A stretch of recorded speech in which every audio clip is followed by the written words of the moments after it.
नहमदुहु व नुसल्ली अला रसूलिहिल करीम अम्मा बाद बिस्मिल्लाहिर्रहमानिर्रहीम। मुअज़्ज़ज़ ख़वातीन व हज़रात, मेहमानान गिरामी, अस्सलामु अलैकुम व रहमतुल्लाह। ख्वाजा मोहम्मद रफ़ीक शहीद के यौम शहादत पर हम 1978 से 78 से हर साल एक सेमिनार का इनेकाद करते हैं और उसमें वतन अजीज़ को दरपेश मसाइल पर, इशूज़ पर बात की जाती है और मुख्तलिफ मकातिब फ़िक्र के लीडर्स अकाबिर वहाँ आकर इज़हार ख्याल करते रहे हैं। ये रवायत 78 से चल रही है, जब मैं मैट्रिक में था और हमें चंदा करके जलसा करना पड़ता था। पहला जलसा हमने बरकत अली इस्लामिया हॉल में किया था।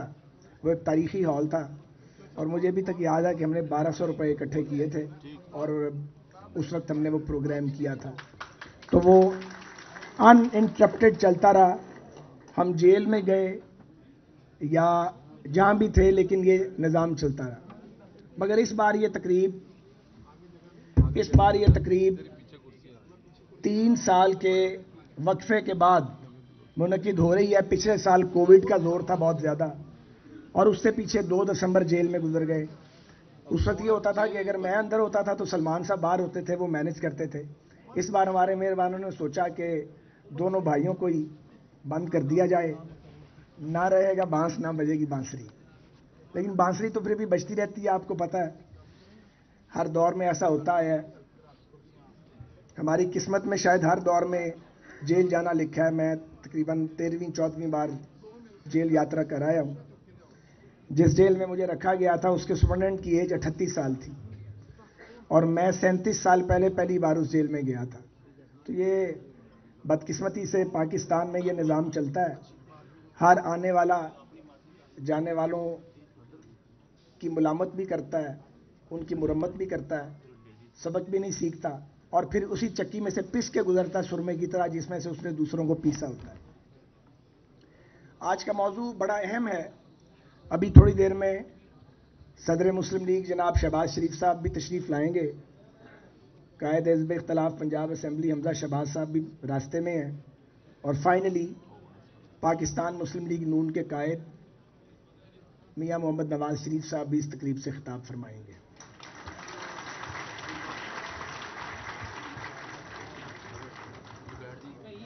जब मैंने मियां नवाज शरीफ साहब को रिक्वेस्ट की कि आप खिताब फरमाएं, आरिफ साहब मेहरबानी करके खामोशी इख्तियार करें तो मैं बात कर सकूं, प्लीज़ खामोशी।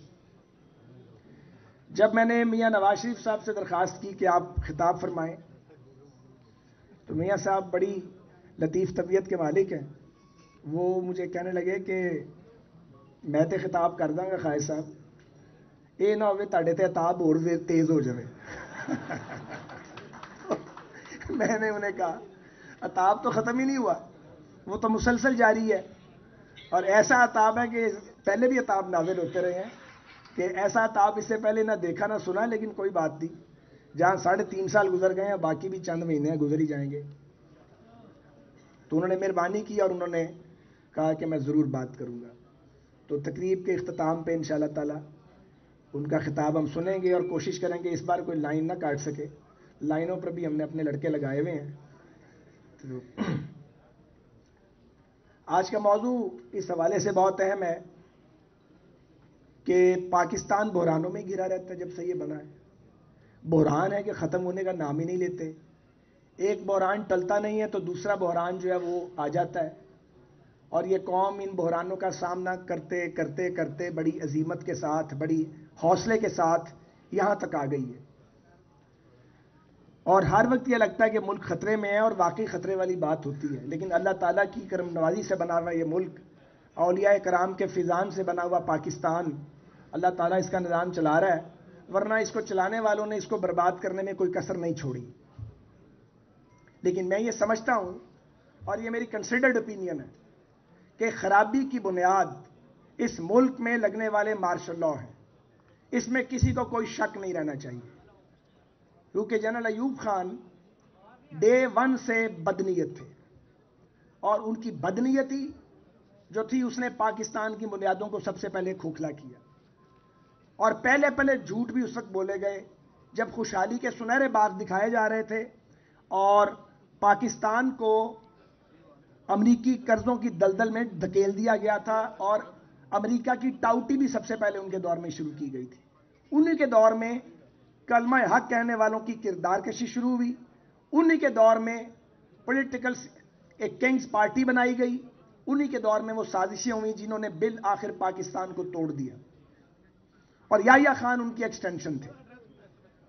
और पाकिस्तान टूटने के बुनियादी अवामिल में उसकी बुनियाद रखी गई जिस दिन 56 का आइन तोड़ दिया गया था, और जिस दिन एक फर्द वाहिद ने कहा कि जो मैं कह रहा हूं वही आइन है, हालांकि वो आइन नहीं था, वो अयूब खान का बनाया हुआ चरबा आइन था। तो खराबी की बुनियाद इस मुल्क में मार्शल लॉ ने रखी है, मुझे ये कहने में कोई शक नहीं है। और दूसरी सच्चाई ये है कि ये मार्शल लॉ सियासी तलछट को जन्म देते हैं, ऐसे लोगों को असेंबलियों में पहुंचाते हैं, ऐसे ऐसे लोगों को हुकूमत में लाया जाता है जिन्हें मुल्क चलाने का क्या, शहर चलाने का कोई तजर्बा नहीं होता।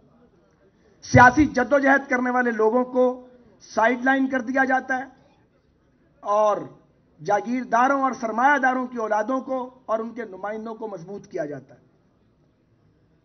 और जब वो करके सीख जाते हैं तो उसके बाद फिर उनको भी नुकरे लगाया जाता है। फिर कोई जला वतन होता है, किसी को फांसी दी जाती है और किसी को बरसरेआम कत्ल कर दिया जाता है।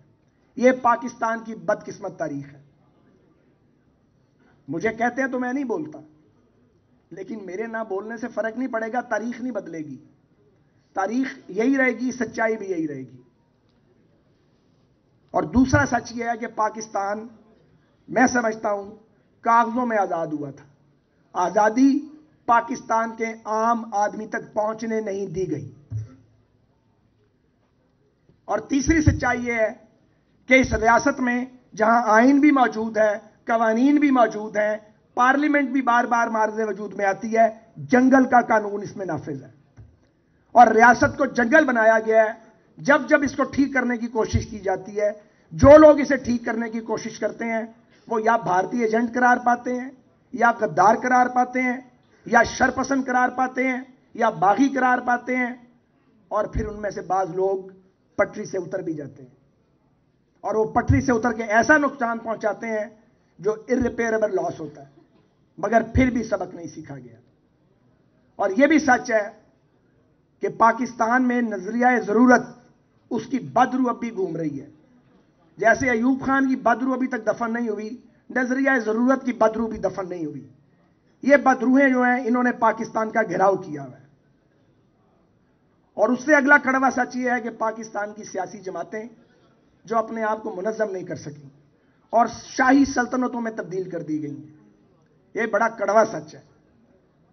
और जब हम ये फैसला करते हैं कि हमने मार्शल लॉ का मुकाबला करना है, तो ये भूल जाते हैं कि इसकी कोई तैयारी हमने नहीं की है और हम इसका कभी बंदोबस्त नहीं करते। और ये बीमारी पाकिस्तान की तमाम सियासी जमातों को लाहक है कि यहां पे हम नाम की जमहूरियत देते हैं, अमली जमहूरियत भी जमातों के अंदर नहीं देते हैं।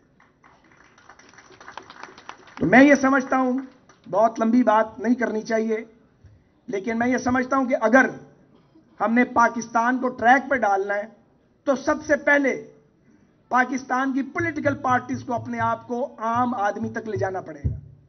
ये एक सवाल है कि लोग करोड़ों वोट देते हैं, लेकिन जब वक्त आता है तो लोग बाहर नहीं निकलते, और बाहर निकल के लोग सियासी जमातों की कॉल पे लाखों लोग क्यों नहीं निकलते?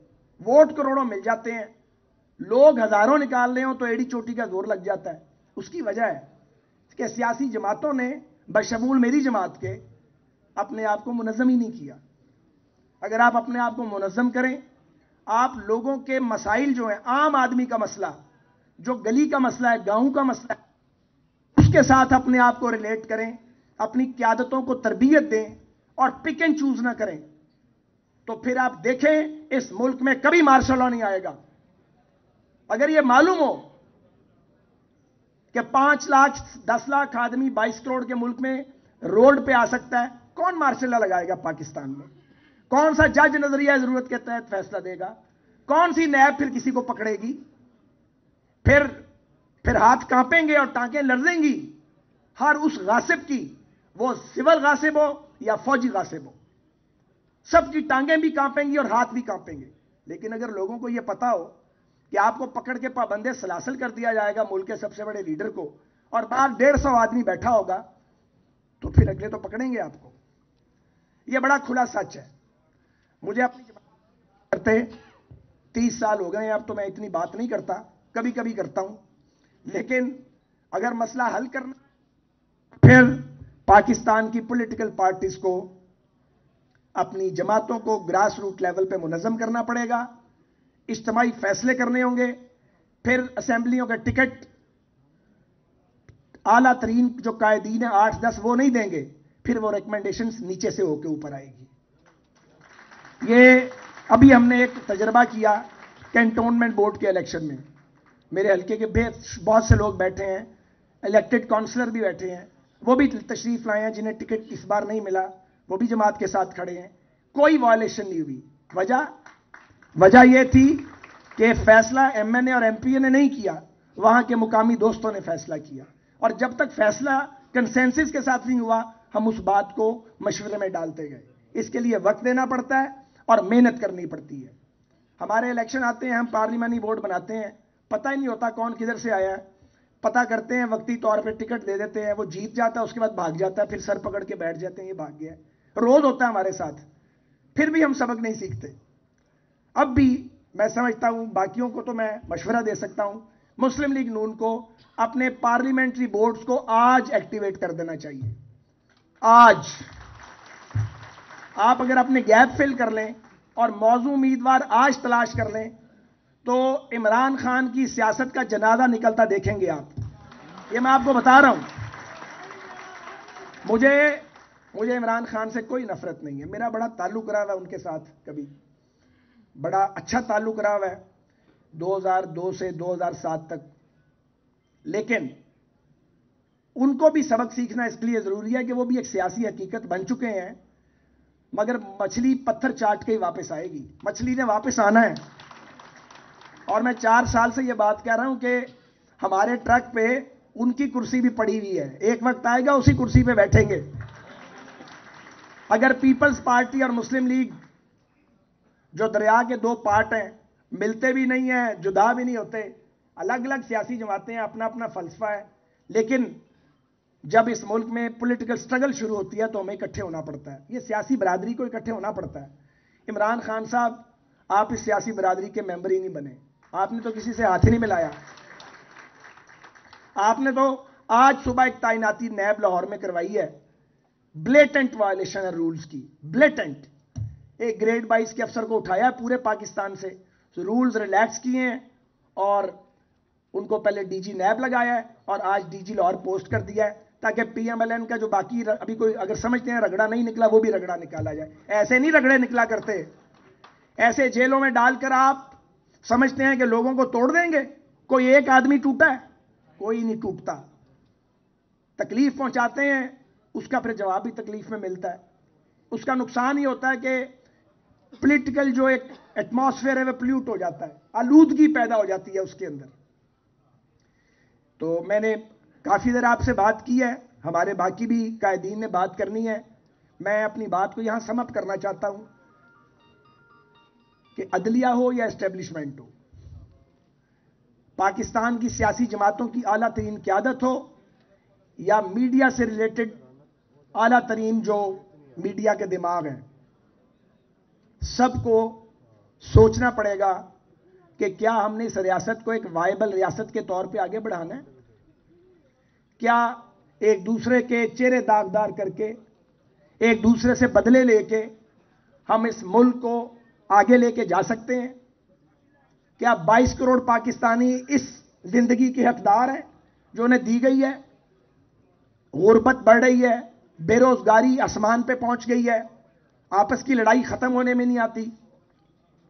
यह हुकूमत अच्छी है, अब ये अच्छी नहीं है, अब इसको गिरा दो, अब उसको ले आओ। ये टोटकों से और टोटों से हुकूमत नहीं चलनी। کچے پنچر لگا کے بھی یہ ملک نہیں چلنا. حکومت چل سکتی ہے, ملک نہیں چل سکتا. ریاست کو خطرات لاحق ہیں, ریاست کو پاکستان کے اندر سے خطرات لاحق ہیں. ان خطرات کا ادراک کیا جائے, گروہی مفادات سے اوپر اٹھ کے سوچا جائے. وہ سیاستدان ہوں, وہ عدلیہ سے ریلیٹڈ لوگ ہوں, سول سرونٹس ہوں یا ملٹری بیوروکریسی ہو, ہمیں سوچنا پڑے گا. یہ ملک رہے گا تو ہم سب سروائیو کریں گے. ہم ملک کی سالمیت سے نہ کھیلیں. اور پاکستان 4 فیڈریٹنگ یونٹس پر مشتمل ہے. اس حقیقت کو فراموش نہ کیا جائے, اس حقیقت کو بھی فراموش نہ کیا جائے کہ پنجاب ہمیشہ سویا نہیں رہے گا. اگر پنجاب جاگ گیا اور پوری طرح جاگ گیا تو میں آپ کی خدمت میں عرض کرنا چاہتا ہوں, جو آج ریلیونٹ ہیں وہ ارریلیونٹ ہو جائیں گے. چاہے وہ حکمران ہیں, چاہے اپوزیشن میں ہیں, چاہے مقتدر طبقات ہیں. جتھوں کی سرپرستی بند کی جائے. یہ سبق نہ دیا جائے کہ جو جتھا جو گھیراؤ کرے گا اس کے آگے ریاست سر تسلیم خم کرے گی. اس کا مطلب یہ ہے کہ سیاسی کام بند کیا جائے اور جتھے بنائے جائیں. 2-2 ہزار کا جتھا, 10-10 ہزار کا جتھا کوئی ناممکن کام نہیں ہے. یہ زیادہ مشکل کام ہے جو ہم کرتے ہیں. تو پاکستان کو آئین کے راستے پہ چلنے دیا جائے, پاکستان کو قانون کے راستے پہ چلنے دیا جائے. اب بھی وقت ہے ہم مل کر آئین کے دائرے میں رہتے ہوئے, قانون کے دائرے میں رہتے ہوئے جدوجہد کر کے اس ملک کو بچا بھی سکتے ہیں, محفوظ بھی کر سکتے ہیں اور آنے والی نسلوں کو ایک چمکتا دمکتا پاکستان دے سکتے ہیں. اور ہمیں یہ بھی سوچنا چاہیے کہ ہم سب نے مرنا ہے, اور اس عمر میں تو ویسے ہی قبر زیادہ یاد آنے لگتی ہے. ہم سب کو اپنی قبر بھی یاد رکھنی چاہیے. اگر ہم ایسا کر سکیں اور اپنی ذات, اپنی جماعتوں, اپنے گروہوں اور اپنے اداروں کے خور سے اوپر اٹھ کے پہلے پاکستانی بن کے سوچیں اور نفرت کے رشتے قائم نہ کریں, تو مجھے یقین ہے کہ وطن عزیز پاکستان کو, اس مملکت خداداد کو بحرانوں سے نکالا جا سکتا ہے. پاکستان آگے بڑھ سکتا ہے, پاکستان قابل رشک ترقی کر سکتا ہے. لیکن اس کے لیے اس کی بنیاد بہرحال پاکستان کی سیاسی برادری کو رکھنی ہے. یہ جو منہ کھول کے ہم الزام لگاتے ہیں ایک دوسرے پر بغیر ثبوت کے, جو گالیاں دیتے ہیں ایک حکومت گرانے کے لیے یا گندا کرنے کے لیے, جھوٹ بولتے ہیں, اس سے گریز کریں. سیاسی برادری آپس کے تعلقات کو بہتر بنائے. اور یہ جو ووٹوں کی خرید و فروخت کا دھندا پھر شروع کیا گیا ہے, اس کو بھی واپس کریں, اسے دفن کریں. یہ آپ لوگوں کو خراب کریں گے, پھر آپ کو دینا آئے گا. تو ہمیں بیٹھ کے, میں یہ کہنا چاہتا ہوں, مساق جمہوریت 2 جماعتوں نے کیا تھا, اس کو ریفریش کرنے کی ضرورت ہے, اس کو ری وزٹ کرنے کی ضرورت ہے. یہ کام ہے جو ہمیں کرنا چاہیے. ہم نے یہ کام کیوں نہیں کیا اب تک؟ ہم نے مساق جمہوریت کو باقی سیاسی جماعتوں تک ایکسٹینڈ کیوں نہیں کیا؟ ان سے بھی بات کریں, قوم پرست جماعتوں سے بھی بات کریں, ان کو بھی لائیں. میں ایز اے سیاسی کارکن, ایک پولیٹیکل کامریڈ کے یہ سمجھتا ہوں کہ قرارداد مقاصد کے بعد اور 73 کے آئین کے بعد مساق جمہوریت کی جو دستاویز ہے وہ پاکستان کی اہم ترین دستاویز ہے. اس کو ہمیں امپروو کرنا چاہیے, اپ ڈیٹ کرنا چاہیے اور باقی سٹیک ہولڈرز کو بھی اس کے اندر لانا چاہیے. میں بہت شکر گزار ہوں کہ آپ نے میری معروضات کو سنا, اور آپ سے میں یقین ہے مجھے کہ آپ تحمل کے ساتھ ہمارے باقی مہمانوں کی بات بھی سنیں گے. ابھی لیاقت بلوچ صاحب جو ہمارے ایک مدبر سیاستدان ہیں اور بڑے ایک رواداری والے شخصیت ہیں, وہ بھی یہاں موجود ہیں. جناب خواجہ محمد آصف صاحب اس تقریب کی صدارت کر رہے ہیں. بڑے باپ کے بیٹے ہیں, خواجہ صفدر صاحب کے صاحبزادے ہیں. اپنی سیاسی جدوجہد اپنی جگہ, مگر آپ جانتے ہیں کہ خواجہ صفدر صاحب اور خواجہ رفیق صاحب نے ایوبی آمریت کو مل کر چیلنج کیا تھا. جناب مجیب الرحمان شامی صاحب جو صحافت کے شاہ سوار ہیں وہ بھی مقررین میں شامل ہیں. تو ہم اپنے معزز مہمانوں کی تقاریر سنیں گے اور ان کا اظہار خیال جو ہے اس سے انشاءاللہ تعالی فکر اور فائدہ حاصل کریں گے.